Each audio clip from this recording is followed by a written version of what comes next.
Hello everyone, good morning. কেমন আছো সবাই? আশা করি ভালো আছো। আমিও ভালো আছি তোমাদের ভালোবাসায়। তো দেখো, অনেক সকালে উঠেছি। উঠে এই যে আজকে যেহেতু নিরামিষ, আমিষ ভাত তরকারি ফ্রিজে সব কিছুই আছে, কিন্তু তারপরেও ওকে রুটি বানিয়ে দিতে হচ্ছে। তার কারণ আর কি, আমাদের এখানে আজকে হচ্ছে অধিবাস, তো অষ্টম প্রহরের অধিবাস, ঠিক আছে? তো সেই জন্যে সেগুলো তো খাওয়া যাবে না।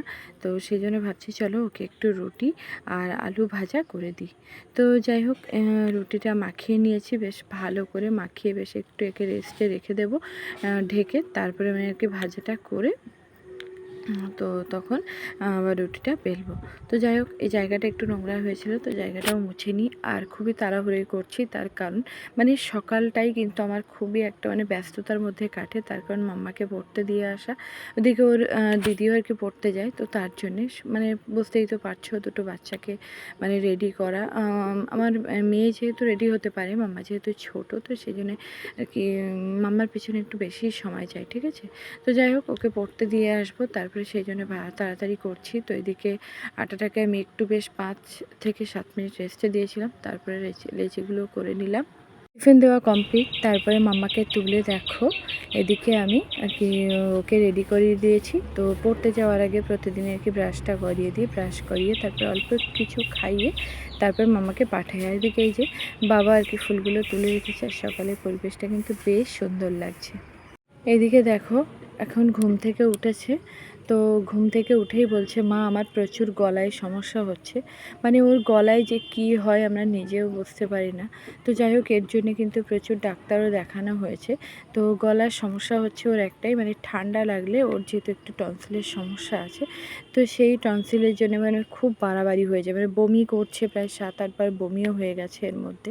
আর এদিকে দেখো, ওষুধ খেতে পারে না, এত বড় বড় ওষুধগুলো চিবিয়ে চিবিয়ে খেয়ে নেয়। তো আমি বলছি, তুই চিবিয়ে খেতে পারিস না, এটাই হচ্ছে গিলে খেতে পারিস না, এটাই হচ্ছে ওর মেন সমস্যা, ঠিক আছে? তো ওষুধগুলো নিয়ে ও চিবিয়ে চিবিয়ে খেয়ে নিচ্ছে। তো যাই হোক, মোটামুটি ওষুধটা খাইয়ে দেওয়ার, মেয়েকে তো পড়তে দিয়ে এসেছিলাম, তো ও বাড়ি চলে এসছে। তো তার মধ্যেও কিন্তু আমি সকাল সকাল রান্নাটা সেরে নিয়েছি। আর আজকে যেহেতু অধিবাস, তো ভাবলাম চলো মুখের একটু রূপচর্চা করা যাক। তো যাই হোক, এই যে কথা বলতে পারছি না, তোমরা দেখতে পাচ্ছ মুখে ফেস মাস্ক লাগিয়েছি, তো তার জন্যে টান পড়ছে মুখে। বিছানাটাও গুছিয়ে নিয়েছিলাম, আর এই যে ছাদের থেকে দেখো জামা কাপড়গুলো তুলে নিয়ে এসে রেখেছি।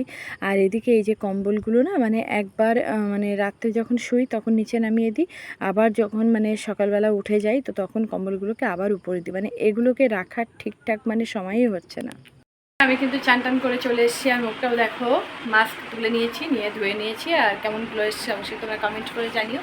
আর এদিকে ভাত খাওয়া দাওয়া করবো। তো এখন বাজে হচ্ছে এই যে 1টা, তো এখন বাজে হচ্ছে 1টা। আর খাওয়া দাওয়া করবো। আজকে হচ্ছে প্লেন টক ডাল আলু ভাতে। তো আমাদের বাড়িতে টক ডালের সঙ্গে আলু ভাতাটা খেতে সবাই পছন্দ করে। তো যাই হোক, সিম্পল রান্না, কারণ আজকে অধিবাস, তো ওখানেই খাওয়া দাওয়া করবো। তো সেই জন্যে বেশি কিছু রান্না করিনি। আর এদিকে খাওয়া দাওয়া করবো, করেই বেরিয়ে পড়বো, একটু যাবো বাজারে, কিছু কেনাকাটা আছে। তো কী কী কেনাকাটা করবো অবশ্যই তোমাদের সঙ্গে শেয়ার করবো। আর তাড়াতাড়ি যাবো, তাড়াতাড়ি চলে আসবো, তার কারণ সন্ধ্যাবেলা অধিবাস। তো অধিবাসটা আমাকে শুনতেই হবে, আমার খুব ভালো লাগে হরিনাম। তো যাই হোক, এটা সবারই ভালো লাগে, আমাদের সমাজে সবারই ভালো লাগে। তো যাই হোক চলো, কারণ ওটা ছাড়া আমাদের গতি নেই। আর এই যে একটু শ্যাম্পু করে নিয়েছি, যেহেতু ঠাকুরের আর কি জায়গায় যাব, তো তার জন্য একটু শ্যাম্পুটাও করে নিয়েছি। আর চুলে একটু সিরাম লাগিয়ে নেব। তো ওই যে সিরাম লাগিয়ে নেব, এই যে আমি যে সিরামটা লাগাই, তো এটা লাগিয়ে নেব, নিয়ে তারপরে খাওয়া দাওয়া করবো। চলো খাওয়া দাওয়া করে নিয়ে। আর আমার মেয়ে এখন একটু ভালো আছে, ওষুধ টষুধ খাওয়া পরে এখন একটু ভালো আছে, এত পরিমাণে দুর্বল হয়ে গেছে। কালকে তো পুরো 7-8 বার বমি করেছে, টনসিলের জন্য ও খুব কষ্ট পায়। তো টনসিলটা যখন আর কি বাড়াবাড়ি হয়ে যায়, তো যাই হোক মোটামুটি ওষুধ খেয়ে এখন একটু ঠিক আছে, প্রচুর দুর্বল। তো যাই হোক চলো খাওয়া দাওয়া করি, আর সিরামটা আগে লাগিয়ে নিই। রেডি হয়ে গেছি, আর মাম্মাকেও নিয়ে যাচ্ছি, 2 মেয়েকেই নিয়ে যাচ্ছি, বাড়িতে কেউ নেও, দাদুই একা আছে। আর মেয়েদের কিছু জিনিসপত্র কিনতে হবে, তো সাইজের একটা ব্যাপার আছে।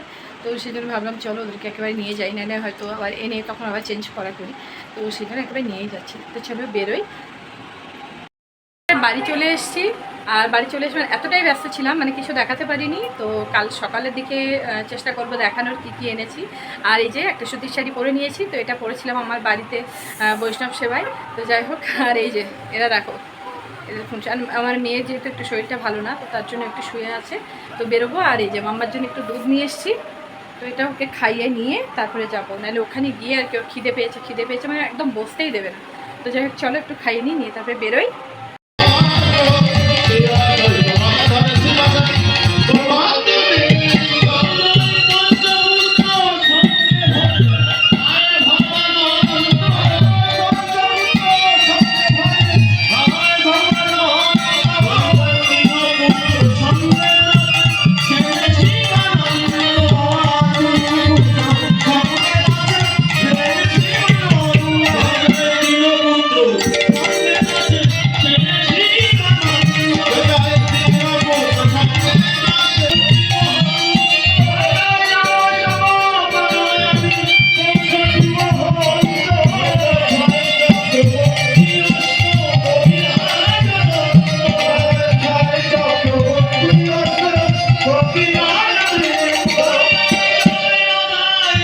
অধিবাস আজকে শেষ হয়ে গেল। তো যাই হোক, কালকের থেকে নামযজ্ঞ শুরু।